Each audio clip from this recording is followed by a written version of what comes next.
सरकारी नौकरी में अगर आप भी रखते हैं खासा इंटरेस्ट और जब भी कोई सरकारी वैकेंसी आती है तो आप झटपट उसके लिए फॉर्म भरने को तैयार हो जाते हैं, तो आइए हम आपको आज एक ऐसी सरकारी नौकरी के बारे में बताएंगे जिसका एक अपना ही रॉब है और जिसकी नौकरी पाने पर आपको रॉब के साथ साथ मिलती है काफी मोटी सैलरी।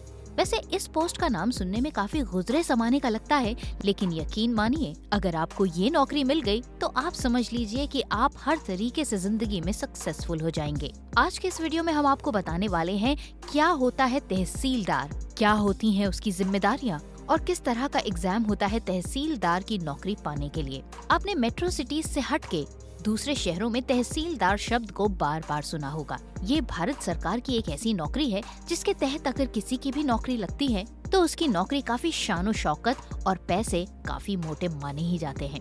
तहसीलदार की नौकरी मिलना कोई आसान काम नहीं है। हमारे देश में हर फील्ड में कंपटीशन बढ़ रहा है, ऐसे में तहसीलदार की नौकरी मिलना भी काफी मुश्किल है। तहसीलदार की नौकरी पाने के लिए सबसे ज्यादा इम्पोर्टेंट है आपकी एज और आपकी एजुकेशन। लेकिन आपकी जानकारी के लिए बता दें कि तहसीलदार की वैकेंसीज काफी कम निकलती हैं। जनरली किसी भी राज्य में जब तहसीलदार की नौकरी निकलती है तो उस केस में ज्यादातर नायब तहसीलदार का प्रमोशन करके उसे तहसीलदार बना दिया जाता है।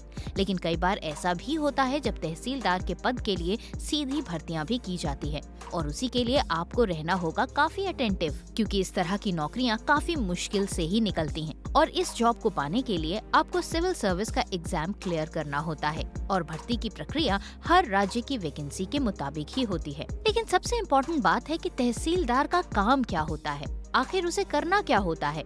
एक तहसीलदार अपने तहसील का राजस्व प्रभारी होता है और अलग अलग राज्यों में इनके पद का नाम भी अलग अलग हो सकता है। इन्हें प्रशासन के द्वारा तहसील अलॉट की जाती है जहां इन्हें वो सब सरकारी काम करने होते हैं जो इनके क्षेत्र के अंतर्गत आते हैं, जैसे कि तहसीलदार को जमीन से जुड़े, टैक्स से जुड़े हुए काम और उसी से संबंधित समस्याओं को सुलझाना होता है। प्राकृतिक आपदाओं के कारण हुए नुकसान का पूरा खाका तैयार करना होता है। इसके अलावा डॉक्यूमेंटेशन और दूसरे सरकारी काम भी तहसीलदार के माध्यम से ही किए जाते हैं। बेसिक क्वालिफिकेशन है कि आपने किसी भी मान्यता प्राप्त कॉलेज या यूनिवर्सिटी से किसी भी स्ट्रीम में ग्रेजुएशन की हो, यानी कि आपका ग्रेजुएट होना बहुत जरूरी है। ये है बेसिक क्वालिफिकेशन।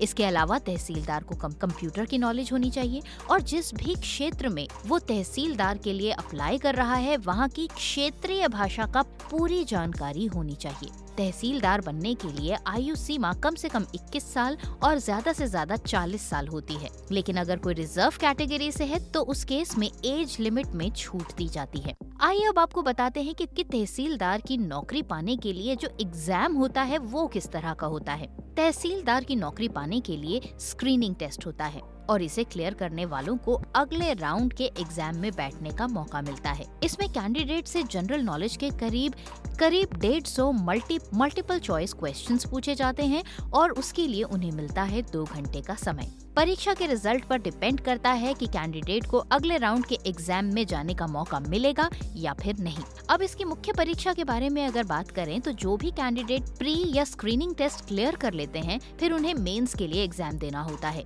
इसमें कुल 4 पेपर होते हैं जो सभी के लिए अनिवार्य होते हैं और इन चारों ही एग्जाम्स को अच्छे नंबरों से पास करना जरूरी होता है।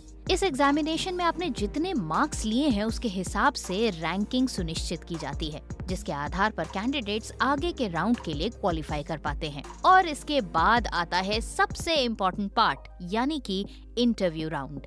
जो भी कैंडिडेट स्क्रीनिंग टेस्ट और मेंस एग्जाम क्लियर कर लेते हैं उन्हें आखिर में इंटरव्यू देना होता है। इसके लिए कैंडिडेट को इंटरव्यू के लिए बुलाया जाता है जहां पर एक स्क्रीनिंग कमेटी कैंडिडेट से सवाल पूछती है। इंटरव्यू में जो भी सवाल पूछे जाते हैं उस पर कैंडिडेट के जवाब के हिसाब से मार्किंग की जाती है और इसके बाद इंटरव्यू और मेन एग्जाम्स के नंबरों को आधार बनाकर एक फाइनल रिजल्ट जारी किया जाता है, जिसके बाद तहसीलदार की नौकरी के लिए कैंडिडेट को फाइनलाइज किया जाता है। अभी तक हमने आपको ये तो बता दिया कि तहसीलदार की नौकरी कितने रॉब वाली है, लेकिन इस रॉब के साथ साथ पैसे कितने मिलते हैं आइए अब हम आपको वो भी बताते हैं। अगर नायब तहसीलदार की सैलरी की बात करें तो उसे 9300 से लेकर 34,800 रूपए पर मंथ मिलते हैं। इसके साथ ही ग्रेड पे 4800 रुपए का होता है। लेकिन जब नायब तहसीलदार प्रमोट होकर तहसीलदार बनता है तो उसकी सैलरी 15,600 रुपए से लेकर 39,100 रुपए पर मंथ होती है। साथ ही ग्रेड पे 5400 रुपए होता है। सैलरी के साथ साथ तहसीलदार और नायब तहसीलदार को कई सारे और भी वेजेस और फैसिलिटीज मिलती हैं, जैसे कि महंगाई भत्ता, यात्रा भत्ता, मकान किराया भत्ता, मेडिकल भत्ता, पेंशन और इसके अलावा भी कई सारी और फैसिलिटीज। लेकिन आपकी जानकारी के लिए ये भी बता दें कि तहसीलदार की नौकरी में अलग अलग जगहों पर अलग अलग सैलरीज मिलती हैं। अब ये डिपेंड करता है कि आप किस क्षेत्र के तहसीलदार हैं। तो ये था हमारा आज का वीडियो, जिसमें हमने आपको बताया कि अगर आप भी सरकारी नौकरी में तहसीलदार जैसी बड़ी जॉब के लिए अप्लाई करना चाहते हैं और तहसीलदार बनना चाहते हैं, तो आपको न सिर्फ अपनी पढ़ाई पर फोकस करना है, बल्कि करंट अफेयर्स और आज की डेट में स्क्रीनिंग कमेटी को फेस करने का कॉन्फिडेंस भी होना चाहिए। उम्मीद करते हैं आज के इस वीडियो के जरिए हमने आपको काफी इंपॉर्टेंट इन्फॉर्मेशन दी है। वीडियो अच्छा लगा हो तो इसे ज्यादा से ज्यादा शेयर कीजिए, चैनल को सब्सक्राइब कीजिए, पेज को लाइक कीजिए और इसी तरह से हमारे साथ जुड़ते चले जाइए। आज के लिए बस इतना ही। मुलाकात होती है अगले वीडियो के साथ बहुत जल्द। तब तक के लिए नमस्कार।